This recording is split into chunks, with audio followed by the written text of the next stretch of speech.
So these are light packaging over here? This one here would be.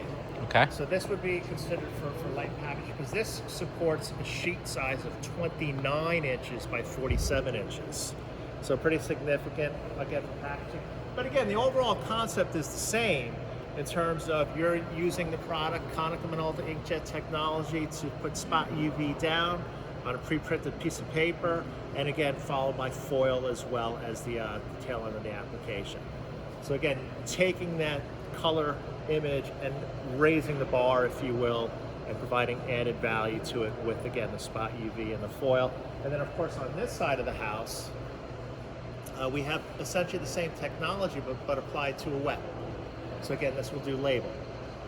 So this complements our Curio label 230 very nicely in terms of I can take a pre-printed roll of labels directly off of that product, put it on this, and again, apply that same type of spot UV and foil directly to labels.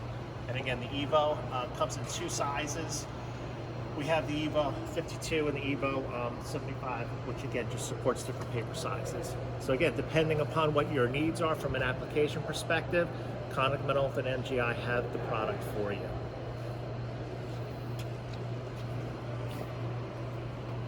And this is where the foil gets... This is where the foil gets stamped on this particular product.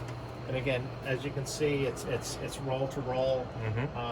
You know, there are numerous rolls and dancers throughout the entire product to accommodate, like I said, the web.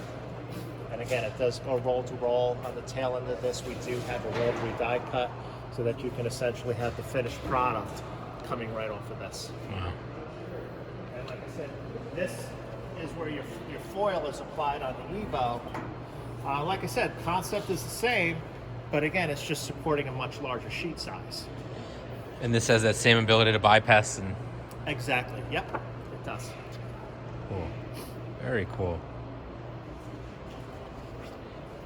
Is that the same scanner you were just talking about before? Yeah, so essentially all of the MGI technology incorporate the AIS scanner because again, it's very important for your varnish to register properly to the image. And you were tell me again about the algorithms and how much is going on with that scanner. Well, again, we're billions of algorithms per second on that particular product, and again, all it's doing is adjusting for any anomalies that might be in the pre-printed image. Like I said, skew, shrinkage, because again, you're running the pre-printed sheet through a fuser system, so you're definitely going to get shrinkage.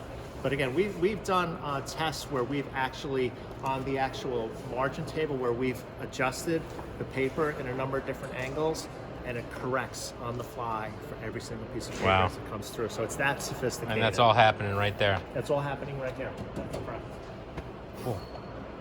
Awesome. Thank you. You're very welcome.